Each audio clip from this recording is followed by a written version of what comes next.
Reika Voss didn't scream when the dropship came apart in the upper atmosphere. She blacked out for 4 seconds, bit through her cheek, and hit the ground in a tangled heap of metal, fire, and broken hydraulics. When she came to, she was upside down and her left leg was bent wrong. She gritted her teeth, twisted her leg straight with both hands, and screamed into the ash-thick air. The air didn't care. It tasted like rusted iron and cold rot. Vitals compromised, her suit rasped. Oxygen at 21%. Recommend immediate evac. Reika coughed, spat blood, and muttered, "Yeah, I'll get right on that." No evac was coming. She knew it. They hadn't sent her here to reclaim Callus 3. They'd sent her here to disappear. Tidy. Efficient. Political corpse disposal via deep space drop. She crawled out of the wreckage and into a dead world. The sky was burnt orange and choked with storms. Mountains in the distance twisted like frozen waves.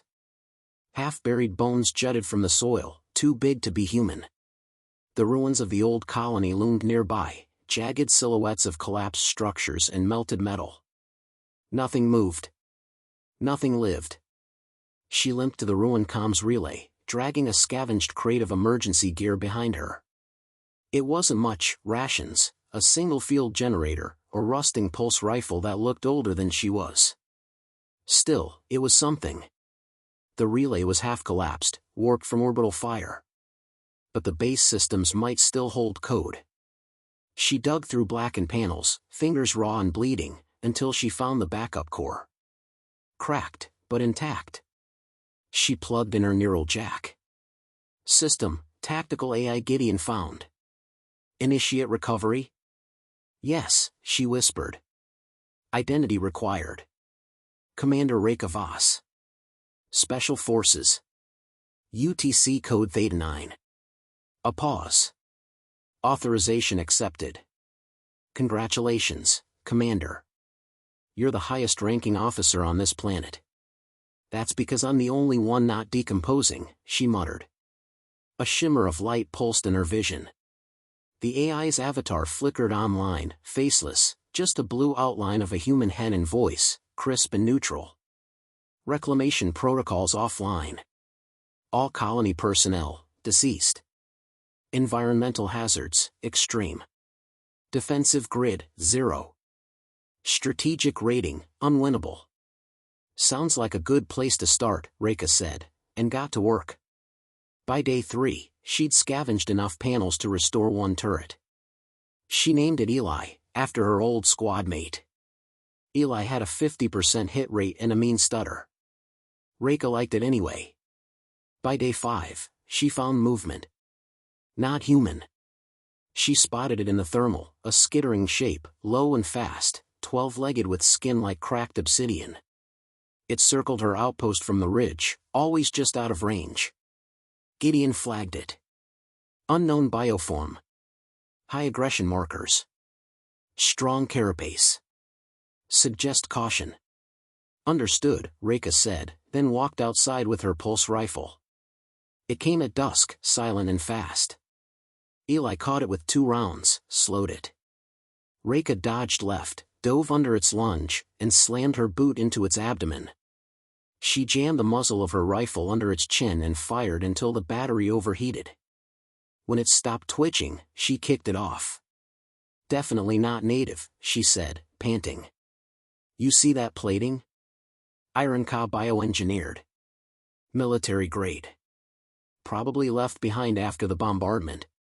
She carved a message into its skull and staked it at the edge of her perimeter. Welcome. Week 2. A storm tore through her outpost. She hunkered inside the ruined relay, bracing the walls with rusted scaffolding. Lightning struck the mountains in pulses, and the ground shook with distant groans. Gideon ran environmental scans. Seismic activity increasing. Possible tectonic instability. Add that to the list, Reika muttered. How's power? Holding. Barely. She soldered a cracked panel by hand, eyes raw from lack of sleep. Gideon's voice softened. You do understand this mission was never meant to succeed. I know.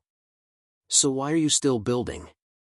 She looked at the walls, the turret, the pathetic excuse for a base. Then up at the ceiling. I'm tired of running. Gideon didn't respond. By week 3, the signal was online. Short range only, but enough. Reika composed a broadcast, brief, brutal, honest. Callus 3. Reclaimed outpost. Standing. If you're breathing, come. If you're broken, come. Bring weapons. No cowards. She sent it on a loop. Gideon warned her. This will draw attention. Good, she said. By week 4, more creatures came. 2 at once. One burrowed under the fence. The other scaled it. Eli got the burrower. Reika shot the climber mid-leap, but it clipped her shoulder with a claw and nearly tore her arm off. She spent the night sewing herself shut. No medics. No stims left. Just grit and thread. The next morning, she limped out to the ridge and planted a flag made from a field tarp and a broken antenna. The wind caught it, weak but steady. Gideon pulsed. That is not regulation. I'm not regulation, she said. By the end of month 1, the outpost had power, 2 working turrets, and walls made from fused debris.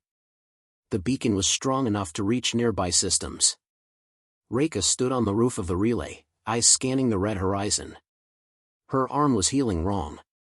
Her ribs still clicked when she moved. But she stood tall. You're going to get killed, Gideon said, almost like a warning. Probably, Reika replied. But they'll remember who started this. The AI paused. Then, quietly, you might be insane. She smiled. Insanity's just another name for strategy they don't understand yet. By the time the first ship broke through Callus 3's upper atmosphere, Reika had been alone for 39 days. She was skin over steel, running on half a lung in 2 hours of sleep, eating protein paste that tasted like old rubber. Her left arm didn't fully extend anymore. But the perimeter held. The flag still flew. The kill count had ticked past 12. When the ship came down fast and shaky, an old atmospheric shuttle with burn scars and mismatched panels, Reika didn't aim the turret. She aimed herself. She waited at the edge of the landing zone, rifle in hand, silent and still, like a statue made of grit and warnings. When the hatch hissed open, 3 figures stepped out. Human, technically. One was barely walking. One was covered in cybernetic grafts that looked self-installed. The third, a tall woman with a crooked jaw and 2 sidearms, walked like someone who'd killed more friends than enemies. Reika spoke first. Names. The tall one answered. Daniel. He's Garo. The metal mess is Ven. Reika nodded. You heard the message. We heard the challenge, Daniel said. Good. You're not guests. You're not survivors. You're soldiers now. My rules are simple. No second chances. No cowards. You disobey, you die. You run, you die slower. Ven let out a static-laced chuckle. How charming. Reika didn't smile. Gideon, mark their faces. They're on the grid now. Facial tags registered. Welcome to hell. By week 7, they had an operating schedule, a watch rotation, and 4 square kilometers of cleared terrain. The new arrivals didn't question her command. Not out loud. Garo worked silently, efficient and grim. Ven liked to talk, fast, nervous, with fingers always twitching. Daniel watched everything. Especially Reika. She caught her one night, just past midnight, staring at the old colony's shattered control tower through binoculars. See something? Daniel shook her head. Used to be a family station there. Before the purge. You lose someone? Daniel shrugged. Didn't come here for memory lane. Reika said nothing, just offered her a protein bar. Daniel took it without a word. Gideon picked up the first long-range signal 9 days later. Contact. High-orbit vessel. Cloaked, slow pass. Pattern matches Ironcod Dominion stealth cruisers. Reika's blood ran cold. Scan details. Minimal emissions. Passive recon. They're watching. Ven cursed. Think they saw the flag? Reika didn't answer. She turned to the others. Full lockdown. Seal the outer gate. Activate drone sweep. We're no longer just surviving. We're being hunted.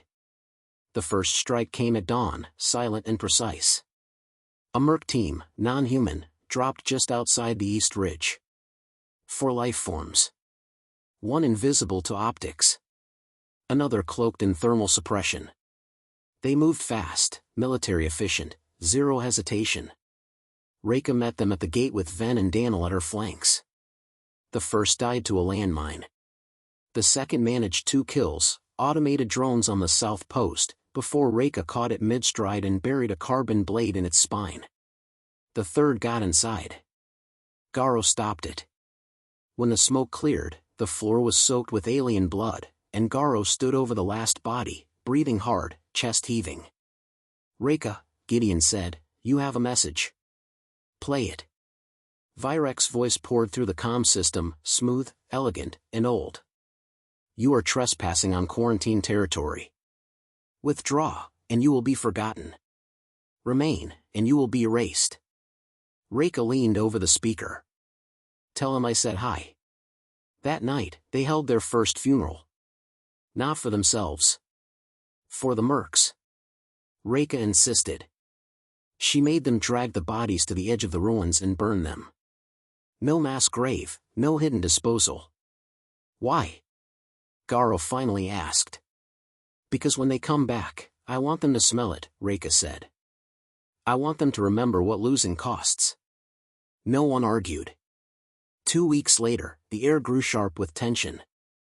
The weather turned again, thick, acidic rains and black lightning that cracked the earth open in narrow, steaming fissures. The world was shifting beneath them. Gideon ran fresh scans. Core activity increasing. Seismic fault lines spreading. Planet is not stable. Reika wiped grime from her face. Neither are we. Daniel approached, carrying a salvaged comm board from a wrecked satellite. We can boost the signal. Might reach a few outer systems. Maybe Earth. Reika stared at her. And then what? UTC shows up to bury us? Or maybe deserters show up. Mercs.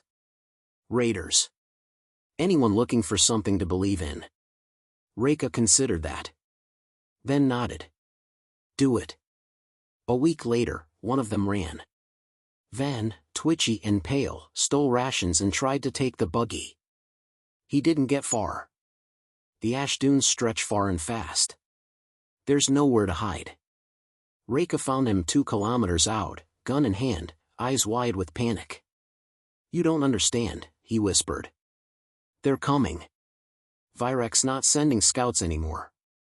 He's sending armies. She didn't flinch. And you think he won't kill you for running? I didn't sign up for this. Yes, you did, she said, leveling her weapon. When you stepped off that ship. I'm not ready to die here. Reika stared at him a moment. Then lowered the rifle. Then die somewhere else. She turned and walked away. Gideon chimed in her earpiece an hour later. Life signs terminated. Wildlife. Noted. By day 90, Morse signals responded to her beacon. Not UTC. Not Dominion.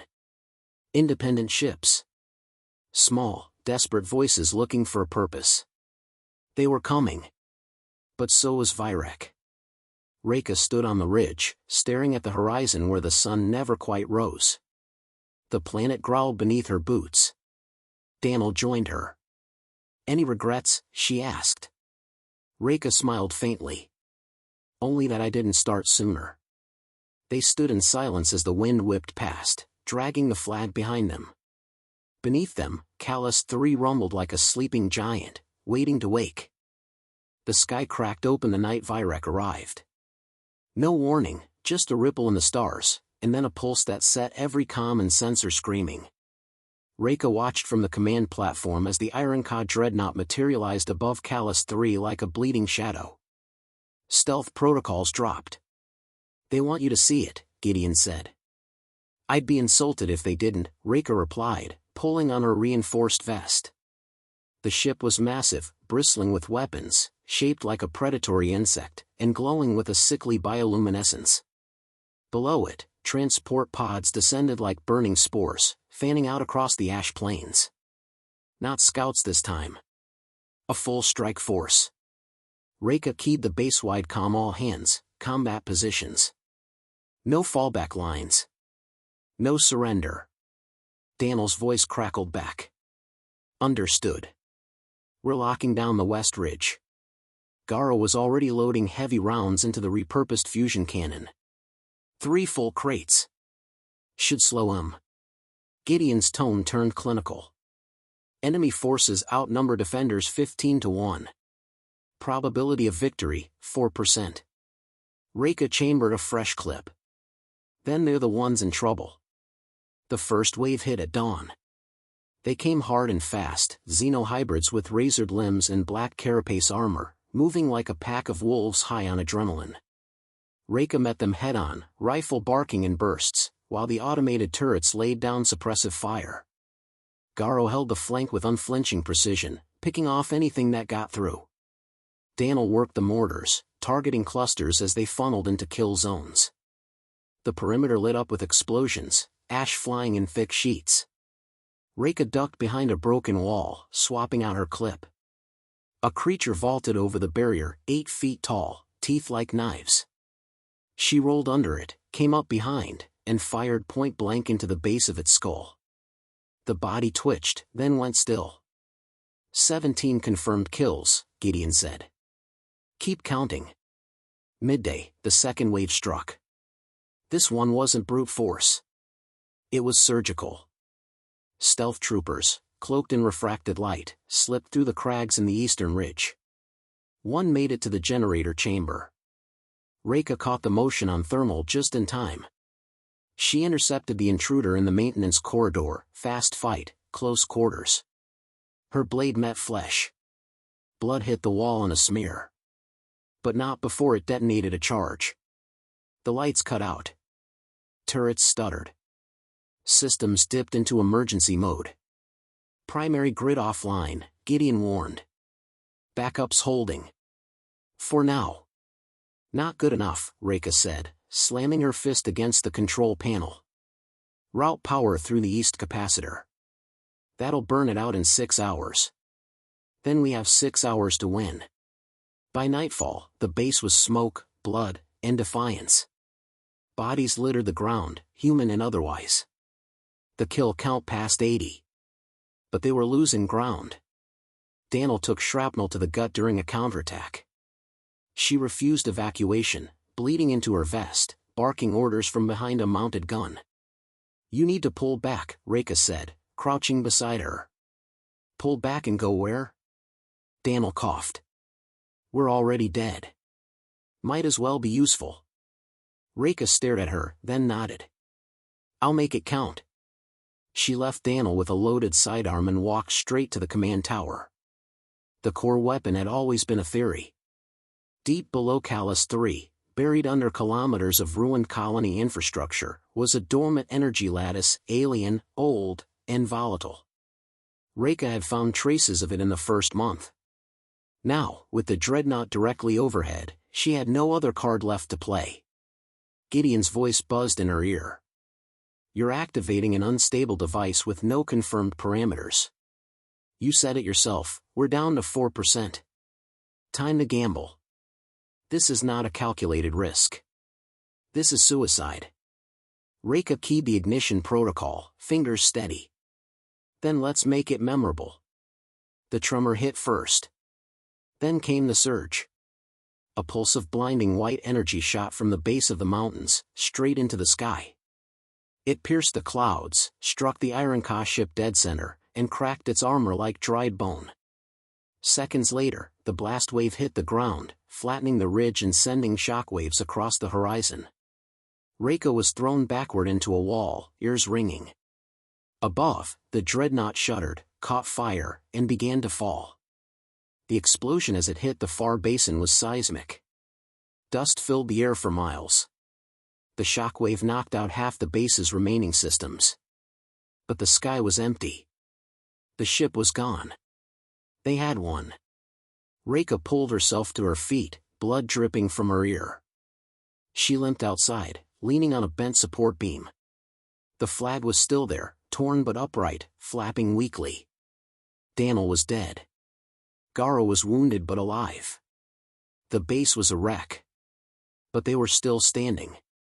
Enemy forces, neutralized, Gideon said. Beacon has been detected by multiple listening posts. Incoming transmissions from independent vessels. Reika squinted at the burning horizon. Who? Mixed sources. Non-affiliated. Some ex-UTC. Most, human. She exhaled. The air still tasted like rust, but it tasted like theirs now. Then it worked. You are no longer alone. By the third day, the first ships landed. Small crews. Broken gear. People with nowhere left to go and no one left to follow. They didn't come for orders. They came for the flag. Reika met them one by one. Scanned their eyes. Checked their hands. Made sure they understood, this wasn't a colony. It was a stand. She never said welcome. But they stayed. On the 10th day, Reika climbed to the same ridge where she had buried the first corpse. The sky was quieter now. The wind felt less like a threat. Gideon spoke softly. Callus 3 has a population of 72. Growing. Defensive systems online. Rebuilding underway. And Virek, she asked. Unconfirmed. No transmissions. His vessel is offline. Presumed dead. Reika didn't smile. Good. But we stay ready. She sat on the ridge, rifle across her lap, eyes on the horizon. You've built something dangerous here, Gideon said. No, she replied. I've started something. It's not dangerous yet. She pulled a fresh flag from her pack, stitched from ration cloth, marked with ash, and bearing a crude symbol, a broken circle with a single spike rising from the center.